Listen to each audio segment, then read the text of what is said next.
Solo leveling season 2 episode number 12 आ चुका है। मैंने इसको जस्ट खत्म किया है एंड इसको देखने के बाद I will like what the hell. मतलब तुम एक्सपेक्ट नहीं करते हो ऐसी चीज़ हुई है।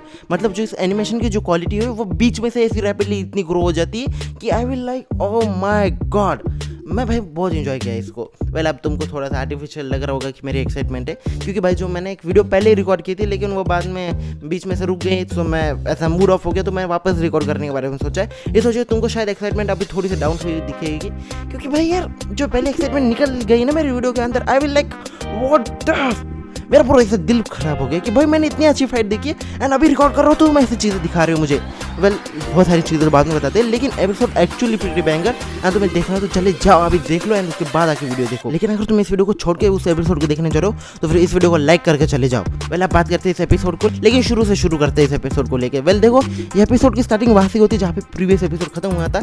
संजुंग को शैडो एक्सट्रैक्ट करता है, संजुंग की शैडो जो एंट है उनको रोकती है एंड देन वहाँ पे आता है संजुंग की आर्मी। वहाँ पे इग्रिस आयन सब ऐसे टूट पड़ते हैं उन सब पे। कर्क था जो, और अभी साला वो मैजिक वाला था ना, वो जो मैजिक वाला बीस्ट था संजुंग की आर्मी के अंदर, वो पूरी फायर से उन सबको डिस्ट्रॉय कर रहा होता है एंड को। एंड वहाँ से पीछे से आता है संजुंग एंड सब भी लाइक व्हाट, संजुंग ये कैसे आ गया। लेकिन वहाँ पे संजुंग कहता है कि मैं तुम्हें बाद में एक्सप्लेन करूंगा एंड वो उन सबको हीलिंग पोर्शन देता है। हीलिंग पोर्शन एक्चुअली वो नहीं देता क्योंकि वो ट्रांसफर नहीं कर सकता ना, सो वो जो हीलिंग पोर्शन वाला जो पोर्शन है वो सीधे उनको पिला देता है एंड देन वो सारे हील होने लगते हैं। एंड फर्स्ट शाहीन को भी ट्राई करता है लेकिन शाहीन इज बियॉन्ड सेविंग, तो फिर उस पर वो पोर्शन वर्क नहीं करता एंड संजुंग पैनिक हो जाता है कि वो समझ आता है कि अब उसको शाहीन को पहले निकालना पड़ेगा यहाँ से। लेकिन ये जो सीन है ये यहाँ पे कट होता है एंड फिर हमें कोरिया का सीन दिखाया जाता है जहाँ पे कि जो सिग्नल है वो चला गया है and because of that everybody was panicking कि भाई अब क्या हो रहा होगा, क्या वहाँ पे सारे एसराई हंटर्स जिंदा है या क्या हो रहा है। उसके अलावा हमें जो जापानीज हंटर्स एसोसिएशन है उनकी भी सीन देखने को मिलती है कि उनको पता चलता है जो गोटो है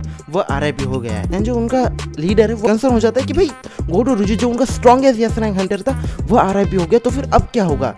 लेकिन वो स्टिल जो हरामी बनाया वो शुरू रखता है एंड वो अपने जो बाकी के हंटर्स है उनको भेज देता है कि जाओ एंड को मारो। गोटो ने शायद उसको वीक किया होगा लेकिन उसको पता ही नहीं कि गोटो एक झटके में वन शॉट हो गया है। एंड सीन वापस शिफ्ट होता है संजुंग पे एंड हमें यहाँ पे पता चलता है जो संजुंग के नॉर्मल जितने भी सोल्जर्स थे वो इन सारे आयन के सामने कुछ नहीं कर पा रहे हैं, लेकिन जो बाकी के एलिट सोल्जर्स है इग्रिस आयन टैंक वो बस अच्छा काम कर पा रहे हैं एंड टस भी अच्छा काम कर पा रहे हैं एंड यही सोल्जर्स है जो कि अच्छी फाइट दे पा रहे हैं। तो संजुंग सोचता है कि शायद मैंने इन मरे हुए आयन को अराइज करना चाहिए, लेकिन इतने सारे हंटर्स के सामने अराइज कैसे करूँ, इस वजह से वो अराइज नहीं करता है। लेकिन तभी वहाँ पे आता है बेरू एंड आफ्टर दैट जैसे ही बेरू एंड संजुंग आते हैं आमने सामने तब सिग्नल वापस आते हैं एंड सब सरप्राइज होते हैं कि संजुंग कैसे आया एंड चेयरमैन गोगन ही तो भाई पूरा एक्साइटेड होता है कि अब संजुंग है तो I don't have anything to worry. And जैसे इन दोनों की फाइट होती है उसमें से एक एनिमेशन क्वालिटी का जो ट्रांजिशन होता है इतना बड़ा होता है कि तुम इजीली नोटिस करते हो कि इस हद तक इंप्रूवमेंट कर दी। वेल देखो मैं अभी भी डीमन स्लेयर या उस लेवल का नहीं कहूँगा, जुजुत्सु काइसन या डीमन स्लेयर वो अभी भी यहाँ पे आती है, लेकिन जो सोलो लेवलिंग है वो जो फाइट है वो यहाँ पे आती है एंड आई प्रीटी एक्सपेक्ट भाई। मैं कह रहा हूँ भाई सोलो लेवलिंग फैन तुम्हें एवन वालों ने भाई तुम्हारा काट दिया है, क्योंकि भाई जो एनिमेशन क्वालिटी चाहिए थी इस फाइट के लिए I that was pretty high and it was very demanding fight.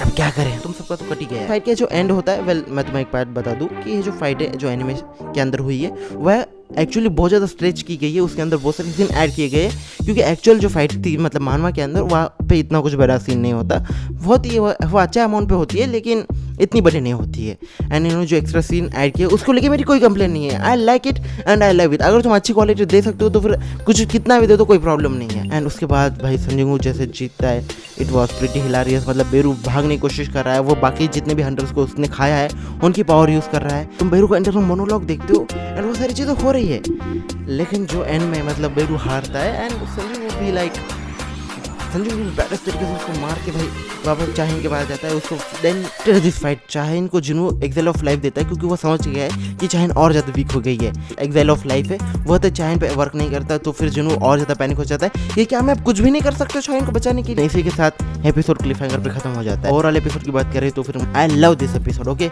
मुझे एपिसोड बहुत ज़्यादा अच्छा लगा एंड उसके अलावा जो इसकी जो एनिमेशन क्वालिटी है, जो एनिमेशन की क्वालिटी है वो सडनली इतनी ज़्यादा हाई हो जाती है कि तुम भी लाइक कि कोई नॉर्मल एनिमे देखने वाला भी होगा तो वो नोटिस कर देगा। कि मेरी कंप्लेंट रहेगी कि जो animation quality demon slayer jujutsu Kaisen तुम्हें डिलीवर करते वो यहाँ पे नहीं मिली है। क्या मजाक चल रहा है यार सोलो लेवलिंग फैंस के साथ। बाकी तुम कमेंट्स में अपने ओपिनियन जरूर बताना। मिलते हैं अगली वीडियो में, तब तक के लिए वीडियो को लाइक शेयर एंड चैनल को सब्सक्राइब कर।